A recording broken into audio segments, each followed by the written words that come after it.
I've been talking recently about Kyle Shanahan and his poor decision making. Dad, what do you think is impeding Kyle Shanahan from making better decisions? Okay. It may be because I'm not feeling well because I have this sciatica, but I'm on the warpath this morning. I have nothing personal against Kyle Shanahan. I've never met the guy, but he strikes me as a really, really arrogant person. Me too. And I think it's okay to be arrogant. Muhammad Ali was arrogant, but it's okay. But Richard Sherman. Richard Sherman, but not if it clouds your judgment. Right. And I'll give you some examples of how I think it clouds his judgment. In the Super Bowl last year, clearly his best running back was Raheem Mostert. Yeah. I mean, you knew that. I knew that. He had just run for 200 million yards in the NFC Championship game. It wasn't a secret. And Shanahan didn't start him. He started Coleman. Coleman was his guy, and he brought him in. And I think he wanted to show, I know what I'm doing. This is my guy. I want to start him. Another example, he drafted C.J. Beathard in the third round, Iggy. And was that the same draft as Mahomes? Oh, yeah. Oh, yeah. So he passed on Mahomes. He took Solomon Thomas in that one? Yeah, he took Solomon Thomas. Arguably the worst draft pick in NFL history. Solomon Thomas. And he could have had Mahomes, but he passed on him, and he took this other guy who's not good enough. I mean, we don't even need to have that discussion. He's not good enough. And that was evident years ago. And he keeps him on the roster because he's so arrogant, he feels he can show people, this is my interpretation, of course, he can show people his judgment is flawless. Well, those are two real examples of allowing allowing arrogance to influence your decisions so that you make crummy decisions, and it hurts you.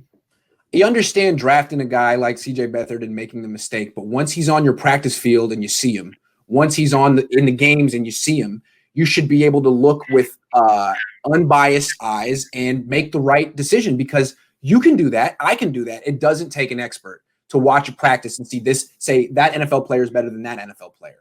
I can do it. I do it every year in training camp. Kyle is much more of an expert than me. I believe that his ego prevents him from accurately seeing what's in front of him, which is a big problem. How do you make the right decision if you can't even see?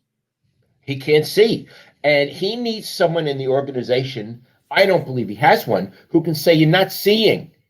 You need to get rid of Dante Pettis sooner. Yes. You're not seeing. Hold on. Christopher just said that Ryan Leaf is the worst pick of all time. I think Solomon Thomas is even worse because the Chargers didn't miss on Patrick Mahomes when they took Ryan Leaf. They just took Leaf. The Niners missed out on Mahomes and Watson. Dad, keep going. I'm sorry. Ryan, I have to say, Ryan Leaf is pretty bad, and I think he would admit it.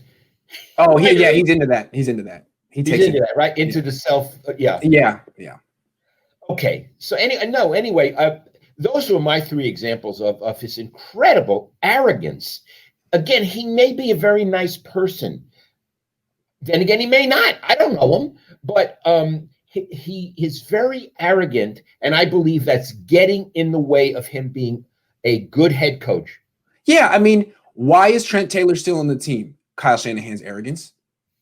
Because it's like I can make him good. It doesn't matter. I can put him in good positions, and he was a good pick. He was the right pick. He wasn't a mistake. I don't make mistakes. I can salvage this. This was the right move. Why was Dante Pettis on the team for 3 years? Why is C.J. Beathard still on the team? Why was Tevin Coleman starting? Why was Jerick McKinnon still on the team? Because Kyle won't allow himself to really see the truth. So, Iggy, you think he actually thinks I don't make mistakes?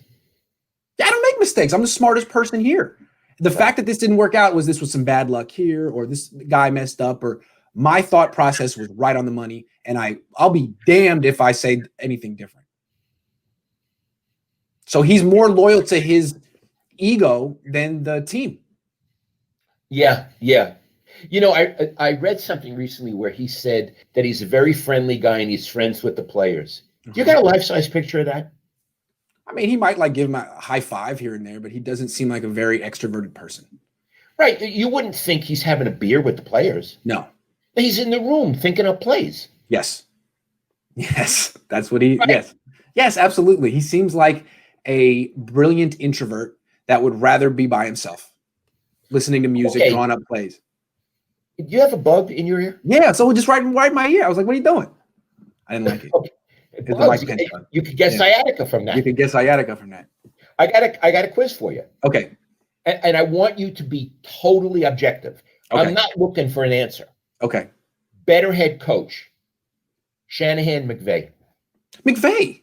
McVay is a good decision maker. Better coordinator, Shanahan or McVay? Shanahan. Shanahan is more creative. Shanahan has more ideas. I get the feeling that McVay steals all his ideas from Shanahan. So Okay. that works. I can do this. But he's just such a more pragmatic decision maker. He's a better leader.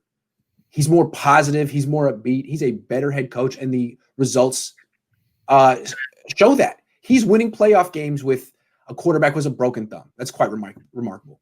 And who's not good when he doesn't have a broken thumb. Yeah, Jared Goff is even worse than Jimmy Garoppolo.